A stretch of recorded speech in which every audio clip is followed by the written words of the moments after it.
Subscribe to Motoroids for the most in-depth and detailed car and bike reviews. Hit that bell icon and you will be notified before everyone else.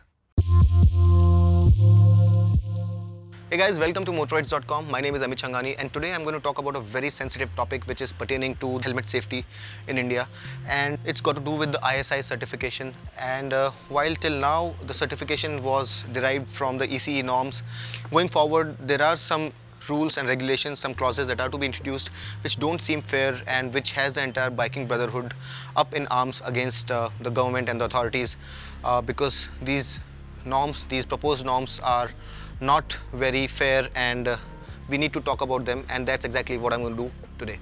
So what exactly are these norms and why do we need to oppose them? Let's understand what are the proposed clauses.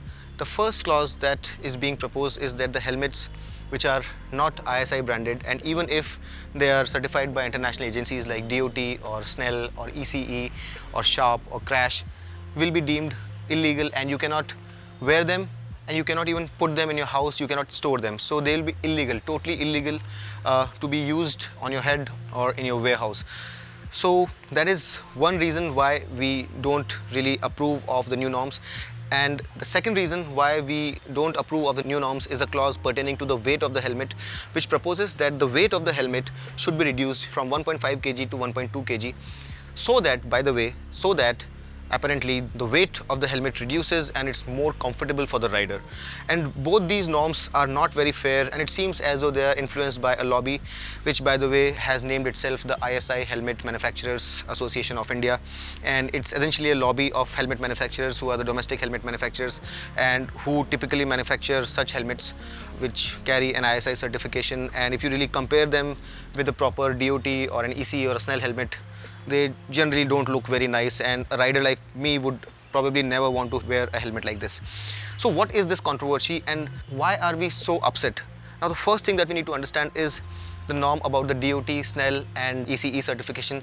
So when you have drawn your entire grading system, your certification system from ECE, and now you're telling the world that no, we are not going to keep the norm from where we drew our understanding of the helmet from as a legal one, that's not something which is very understandable by me first and foremost. However, if you insist that I get the ECE helmet certified as ISI as well, that sounds somewhat logical to me. However, the 1.2 kg clause is essentially to make sure that the helmets which are DOT and ECE certified at this point in time and are around 1.5 kg cannot qualify for an ISI certification. One very important thing that you need to understand here is that 1.2 kg is a very lightweight for a helmet which is made of good quality. Internationally, if you're going for that weight for a very good quality DOT or ECE or SNELL certified helmet, these helmets are made of very high quality materials like carbon fiber and other composites, and that's how they manage to bring the weight down and keep the safety up. You can only imagine if a helmet goes down to that weight without using high quality components and selling in a market like India, which is very price sensitive. You can only imagine what the quality of the end product will be. And a responsible rider like me, someone who really cares for his head, is not going to touch a product, and that's something that really bothers me.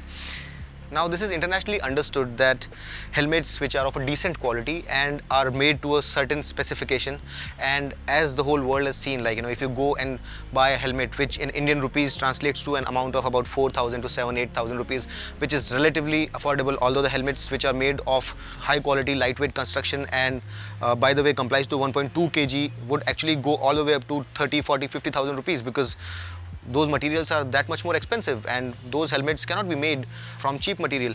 So the materials that are used for construction of helmets which are 1.5 kg are generally more accessible, more reasonable, more economical, and that's how they manage to sell helmets at a reasonable price.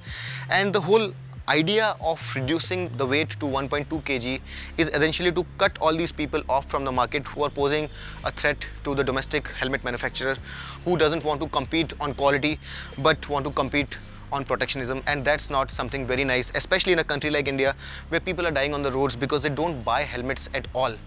In such a scenario where there are some riders who care for their head and people who don't need any guidance from the government, to demotivate them by forcing an inferior product on them is something that is totally not appreciable. It doesn't really set a very good precedent, and this is especially very shameful because the helmet quality in India and the way the government monitors the quality of the helmets in India is absolutely pathetic. Even the helmets which have ISI certification are not very trustworthy, and a recent RTI query by our fellow journalists at Overdrive magazine revealed that only 5 helmets were tested throughout the year out of the millions and millions of the helmets that were sold, out of the hundreds and the hundreds of the models which are available.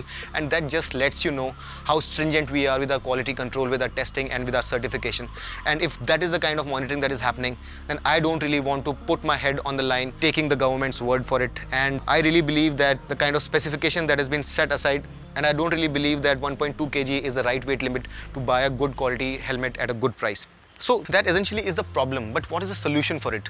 Well, I believe that ISI certification should be good and every helmet should be certified. Every rider should buy and wear a proper certified helmet. However, the way in which the new norms are being proposed is not very right, and our suggestion A is to make sure that the helmets which are internationally certified and have already been tested across the world and are accepted across the world, like in countries like USA and the entire Europe, or in Australia or in the UK, should be allowed in the country. And just the way you don't homologate premium cars like Audis and BMWs, the cars which are imported by the CBU route, just because they are just too good, their specification is just too high to be tested again and homologated for the Indian conditions. You just let the importers import those cars and they can roll on the roads, because the quality is established worldwide. You don't really have to retest them. On similar lines, the helmets which are premium, which are expensive, which are certified by the global agencies should be allowed to be imported, and they should be exempted from the ISI mark criteria. Second proposal is that you remove the 1.2 kg cap that you're proposing, because it's totally influenced by the lobby, and it's very clear to almost everyone who's aware of the biking industry and who understands biking and helmets to even a small extent. So keep the helmet weight cap to 1.5 kg, which is a very good weight to keep the head comfortable and provide you a decent degree of safety as well. So these are the two important things, and the third most important thing that we really are pleading to the government is that stop being influenced by the lobby about such a sensitive topic.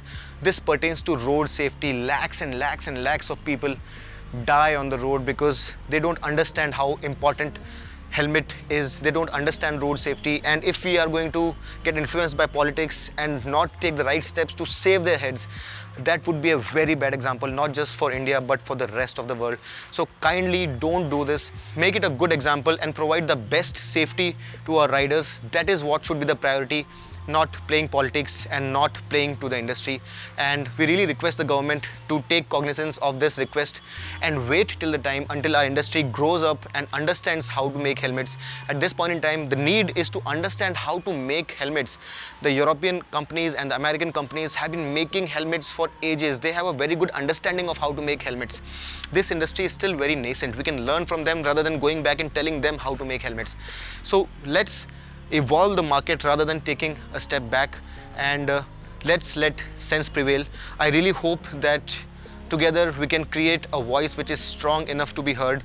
And I would request you guys to share this video as much as possible with all your biking brothers, with your family, with anyone who you think needs to understand what helmet safety is and why these norms are going to affect their helmet safety, their road safety, their life, because it will affect the lives of everyone. If you're riding a two-wheeler and if you want to be safe, you need to share this video with as many people as possible.